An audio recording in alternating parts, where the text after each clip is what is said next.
বন্ধুরা, তোমরা কেমন আছো? আশা করি ভালো আছো। আমিও ভালো আছি। আর অনেক দিন বাদে আমি আবার ভিডিওতে আসলাম। তোমরা তো জানো আমার সময় হয় না, যেহেতু কাজে যাই। আর তোমাদেরকে আমি একটা কথা বলি, যে আমি যে বাড়িটা কাজ করতাম, তোমরা আমার অনেক ভিডিওতে দেখেছো সেই বাড়িতে। এখন উনি মারা গেছে আগের সপ্তাহে, তো আমার এই কাজটা চলে গেছে। এখন আবার কাল থেকে অন্য জায়গায় কাজে যাব। ওটা আবার 5 দিনের কাজ আছে, করব। তারপর ভালো কাজ আসলে দেবে। আর দেখো, 2 দিন বাড়িতে ছিলাম, কোনো ভিডিও শ্যুট করতে পারিনি, সময় হয়নি, কেন ঘরে অনেক কাজ থাকে। সকালে যাই, রাত্রে আসি বলে কোনো কাজ হয় না সেরকম। তাই একটু ঘরের কাজ করছিলাম।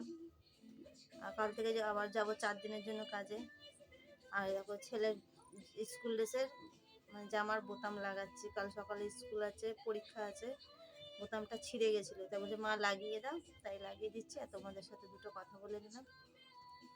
চলো বন্ধুরা, টাটা।